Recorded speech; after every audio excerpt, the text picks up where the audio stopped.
किसान भाइयों, आज के इस वीडियो में हम बात करेंगे कि सफ़ेद मक्खी को कैसे कंट्रोल करें। किसान भाइयों, अगर अफ़ीम की फसल में एक बार सफ़ेद मक्खी आ जाती है तो वह उसको ख़त्म करना बहुत ही मुश्किल होता है।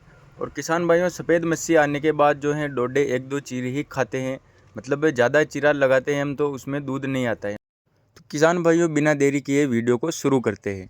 तो किसान भाइयों, सफ़ेद मक्खी में क्या होता है कि डोडे हल्के भूरे सफ़ेद पड़ने लग जाते हैं और अगर हम उस डोडे को दबाते हैं तो वह जल्दी से दब जाता है, यानी कि डोडा कठोर नहीं होता है, बिल्कुल ही नरम हो जाता है और हल्का भूरा सफ़ेद पड़ जाता है।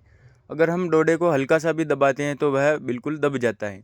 तो किसान भाइयों, यह सफ़ेद मक्खी के कारण होता है। और इस रोग के आने के बाद जो अफ़ीम की फसल में हम एक चीरा लगाते हैं तो दूसरे चीरे के में दूध ही नहीं आता है, यानी कि पूरा डोडा ख़राब हो जाता है और धीरे धीरे यह रोग जो है पूरी अफ़ीम में फैल जाता है और सभी जो डोडे होते हैं वह धीरे धीरे ख़त्म हो जाते हैं।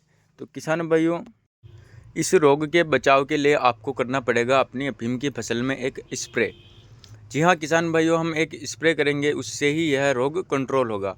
तो किसान भाइयों, अगर आपकी इच्छा हो, अगर आपके भी अफ़ीम की फसल में सफ़ेद मक्खी आ रही है तो आप एक स्प्रे कर सकते हो जिसका रिज़ल्ट काफ़ी अच्छा है। तो किसान भाइयों, स्प्रे में आपको लेना है लूना। किसान भाइयों, बायर की लूना है तो आपको उसका स्प्रे करना है। तो किसान भाइयों, आगे हम उसकी मात्रा का भी बात करेंगे। तो किसान भाइयों, सबसे पहले मैं आपको बता दूं कि हम ना तो किसी कंपनी का प्रचार कर रहे हैं, ना ही किसी का प्रमोशन कर रहे हैं। हम केवल एक वीडियो बना रहे हैं जिसमें अगर आपकी इच्छा हो तो आप स्प्रे के रूप में ये दवाई ले सकते हो। किसान भाइयों, बायर की लूना आपको लेना है और इसकी मात्रा की बात करें तो आपको 10 ml प्रति टंकी के हिसाब से इसकी मात्रा रखना है। और किसान भाइयों, आपको एक समान इसका स्प्रे कर देना है।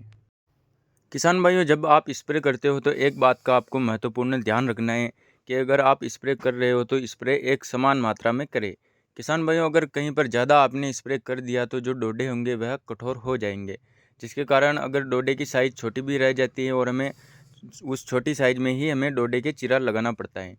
तो किसान भाइयों, अगर आपको बायर की लूना लेना है और 10 ml प्रति टंकी के हिसाब से आप एक समान मात्रा में उसका स्प्रे कर दीजिए। किसान भाइयों, इससे जो सफ़ेद मक्खी है वह बहुत अच्छी कंट्रोल होगी और अगर आपके जो डोडे हैं वह अगर दब रहे हैं, वह नरम हो रहे हैं तो उन डोडों को कठोर भी कर देगी। तो किसान भाइयों, आप अपनी इस अफ़ीम की फसल में अगर आप चाहो तो लूना का स्प्रे कर सकते हो। ये थी आज की वीडियो। अगर आपको वीडियो पसंद आई हो तो हमारे यूट्यूब चैनल को ज़रूर सब्सक्राइब करें और हमारे जो हैं वीडियो को भी ज़रूर लाइक करें।